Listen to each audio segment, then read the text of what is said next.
Author is funded by the Pacific Northwest Writers Association, supporting writers from pen to publication since 1955. To learn more about the PNWA and their yearly conference, please go to pnwa.org.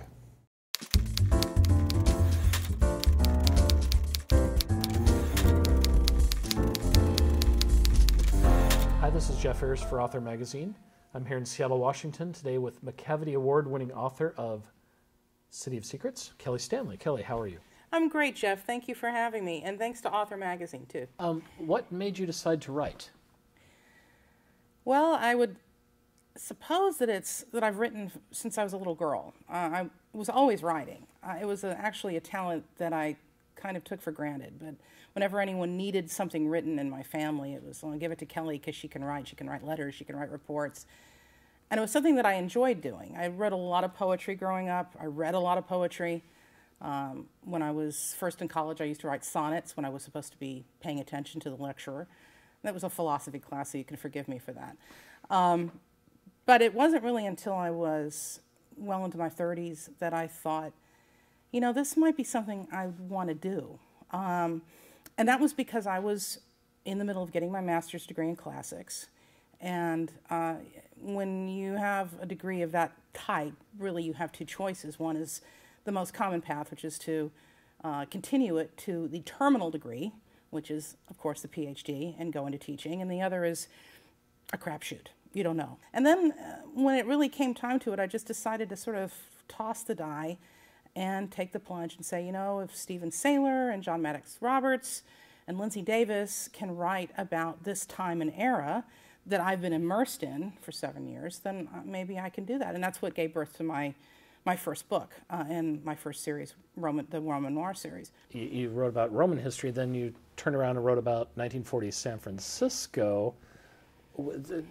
Where's the jump? You know, I was fascinated with the 30s and 40s and even the 20s when I was like 8, 9, 10 years old. I used to get home and watch old movies on television and read pulp kind of adventures.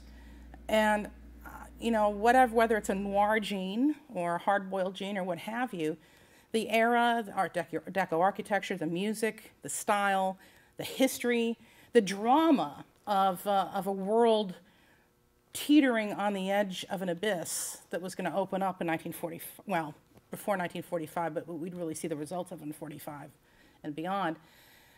It's just so monumentally important in the history of the world, and eternally fascinating to me. So I've always been drawn to it on an emotional level, more so even than my educational background in Roman history.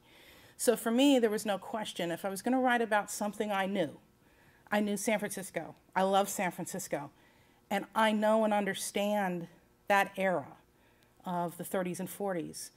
I understand it in a way, I think, that allows me to present both the good and the bad of the past. One of the things I like about your work, both the Roman mysteries of ancient Rome and the ones you do in the 40s San Francisco, is you have an amazing sense of dialogue and atmosphere.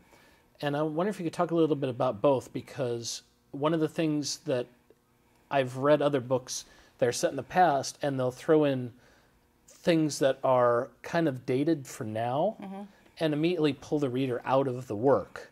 And I'm wondering how you sort of, when you're writing this, how you funnel that. People have not changed. Human nature doesn't change. If you're true to writing about human beings and you maintain that integrity of a true character, of the way somebody would react in a situation, you can put that person in virtually any situation and you won't lose the reader. In terms of historical detail, I do a lot of research. I surround myself with objects of everyday life. I always feel that, you know, museums miss a great opportunity because what you see in most museums when you're looking at historical objects, say ancient Greece and Rome, for want of a better era, you're looking at art. You're looking at stuff that belonged to rich people. You're not seeing the everyday objects that people used and cooked with, or wore, or a baby rattle, or a marble in a game that people played on the steps of the Roman, basilica in the Roman Forum.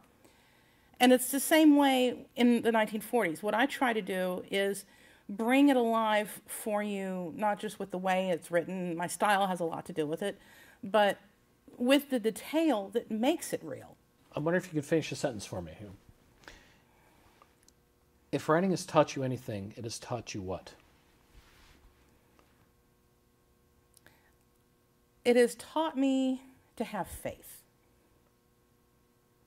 because it is very difficult. Having faith is a very difficult thing to do, especially when you look at the news. And what we mainly see is pretty depressing these days. We see that, states are divided into blue and red. We see that people are full of hate and venom. We see irrational dialogue from people running for president. We see intolerance and crime and war and poverty and a great deal of suffering. We also see news about Snooki writing books, which is a whole other story that will not only make you depressed, but make you want to cry if you're a writer. So writing has taught me to ignore some of that and to concentrate on the fact that, no matter what the media says, we're not a nation at war with each other. We're a nation groping for a way to resolve our differences and have a successful and happy future. And I have met readers from all over the world. I get emails from people. They tell me, thank you for your book. Thank you for writing the series. Thank you for your issues about social justice.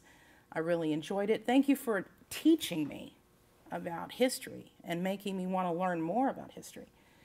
And getting these letters and this kind of response and seeing people talk about my books and praise them, and it's been extraordinarily rewarding, and it's helped give me faith that not just in my books, but in the idea that people really want to learn, they want to work together, and that we need to sort of get past the hype that's out there and not buy into it.